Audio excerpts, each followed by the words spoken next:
Welcome back. We're talking about who's cool and who's not. Yeah.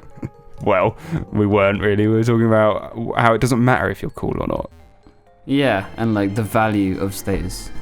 Yeah, because when you're at school, believe it or not, anyone watching this who is still at school, doesn't matter what people actually think of you.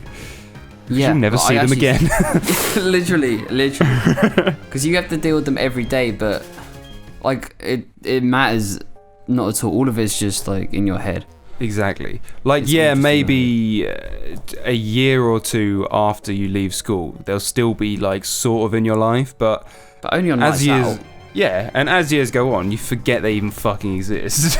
Yeah, the whole thing becomes absolutely pointless. So like worrying, like the reason you shouldn't worry about what people think isn't just to make yourself feel better. It's because it's pointless. Exactly. There is no use to it. It's not like something you just say to someone. Oh, don't worry about what they think. Like, there literally is no point in worrying about what they think. No. There's nothing to gain for anyone. The best advice is just get yourself a good core group of friends when you're at school that you know you're going to keep seeing after school. Yeah. And then just fucking forget about everyone else because it doesn't matter. Literally, I swear the higher you climb in the social ladder as well, like, the more meaningless the fucking friendships get a lot of the time. Yeah, because people are just there for the status instead of actually the friendship. It's like, oh, I get to hang out with so-and-so. Like, what does that say about me? And we say this, like, it sounds like we were such losers at school when we say this and we're just trying to justify it. It does, yeah. Doesn't it? Sure. But I'm not going to lie, we weren't exactly losers. Like, We weren't losers. No, we were both absolutely quite well known in school, I suppose. Yeah, I'd say. I wouldn't like. It's kind of like in the middle somewhere, I guess. Of the supposed social hierarchy, which like I did care about at the time. Don't get me wrong, I cared about. I was like always wondering what people thought of me and if I could act a certain way to make people like me more. Exactly, yeah. But like people just like you more for being yourself anyway, really. That's true. Like, and now, like it just doesn't matter at all what people thought of you. No. And how you even acted in high school, really. Literally, like no one gives a shit anyway. Like the whole time they're just trying to worry about themselves, really. So like if someone like attacks you, it's not because they don't like you or anything. It's usually just to bring themselves up. It is, yeah, 100%, yeah. Like it's like we bully the weird kid 'cause it's like, oh look, I can bully the weird kid because I'm not the weird kid, yo. You see what I'm doing? Like it's crazy. Oh, it is. The whole weird system, funny. bro. And when that leaves your life, it's actually liberating. I know some people 100%. hate high school. I mean, some people love high school and they like all that shit and fair play. I mean, I loved school. I really loved high school, and I loved. I didn't have a bad time in high school, but I just know that I've had that a lot of it just didn't matter to how I am now. Like, it didn't really make any difference. No, If you get what I mean. yeah. It's like it felt like the whole world. It felt like the whole world, but like it doesn't matter at all. Yeah. Although I do miss how simple it was. If you know what I mean. Like, it was just get up, go to school, come home. Yeah. You know, you didn't have any stresses other than the people in school. And when you sort of get And past schoolwork was stressful. You say that, but I didn't really do it. So it Well, was for me, it was stressful at least. And then like sixth having was to different. maintain doing schoolwork, having a job, social life, and having a girlfriend usually. Oh, I never had one of them. I just couldn't. I don't know why I never really had a girlfriend in high school. I had like short-term girlfriends, but I never really had long-term ones. I think it was just because I was like young, and a lot of it, I think, is you'd get a girlfriend and be with them for about 2 weeks, and then you'd sit next to a different girl in a different class and be like, wow, I actually fancy this one a lot more. Because there was just so many more options when you're in school. It's so true. It's so true. It's so easy to swear. I swear, like, as soon as you get a girlfriend as well, like, you kind of feel like you've achieved. Yeah. And then the chase is over, and it's like, the chase is often the best part. It is, actually. It definitely is. And I when feel you like get there, you suddenly, like, everyone else suddenly gets a lot more attractive. And it's like, hang on. There's so true. What's going on here? I feel It's like only fully matured people can actually get in committed relationships, if you know what I mean. Because only like properly grown up people can get in committed relationships, because otherwise you prefer the chase to the actual settling down. Yeah. It takes a real level of like commitment. The commitment is crazy. Yeah, especially when you're young. I don't know how people can commit when you're that young. No. When you're 16, getting in a fucking relationship. But I remember being in relationships when I was like 16, 15, and thinking, oh, this is it for life now.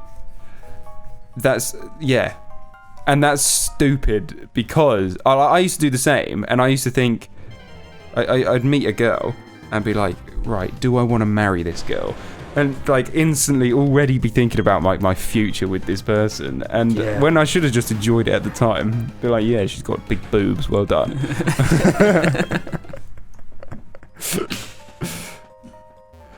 I know what you mean.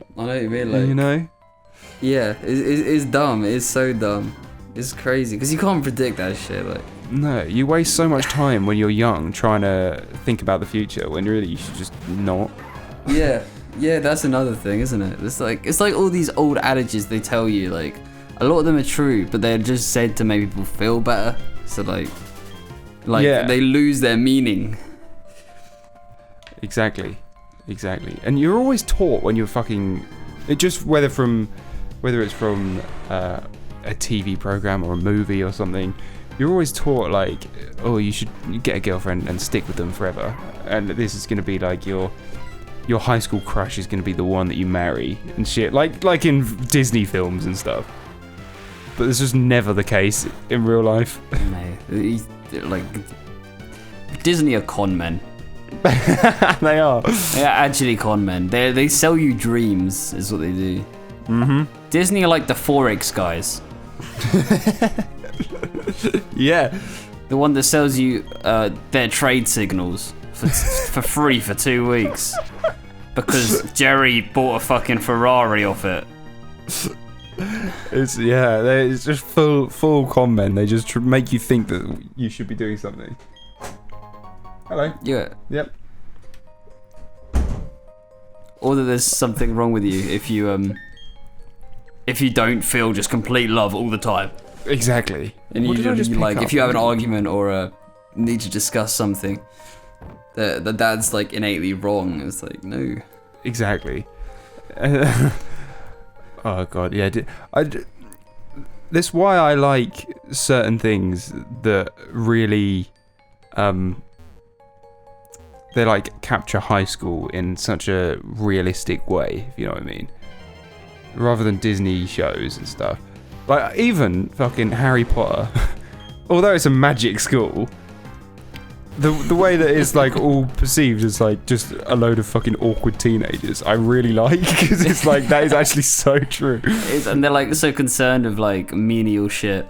Yeah. Like Harry loses his fucking mind because is it Ron that loses his mind because he didn't ask Hermione to the ball and then she ends up going with Cedric or whatever. It's so good. That was so funny. That whole Yule Ball thing, them trying to ask people out, is so funny because it's so awkward. I fucking love it. Absolutely love it. Right, I'm just trying to, picking up all this shit, just trying to find the one. Whereabouts is this stone thing I'm supposed to be finding? We've spent about 4 episodes in this one cave. And we're not even near the end yet. Have a look. Sci-Fuck is doing well though. Level 40, you love to see that. You said that, he's still not as high as Lucario. No, that's true. And all our others are like 5 levels below now. I also did just get a text or a Twitter notification from someone that said, "Happy New Year, don't shoot yourself in the face." So that was nice of them. Oh, that's cool. Yeah, it's because I tweeted saying, "Happy New Year, shoot me in the fucking face." Because I was the most hungover I have been in probably 2 years. On yesterday, I just completely monged out all day. It was awful. A sweet juicy hangover, baby. Oh god, it was horrendous. But I want to talk about it more on the podcast. Yeah. But Yeah, a little sneak peek for you people. When I say that, but this episode of this game will probably be coming out in about 2 months' time. So it's already out. Right, Fantastic. so I think I Yeah. found where to get the shiny stone from. oh, Okay. good. Um. Oh, fuck's sake, I've gone the wrong way. Okay, you gotta go up the elevator and head down the stairs on your left. Okay. What? Right, well, we're gonna end this episode here. I'm gonna use a fucking rappel and try and get somewhere better. Okay. Sing us a song for the outro. Go. Sing a song of suspense. That's good, isn't it? I love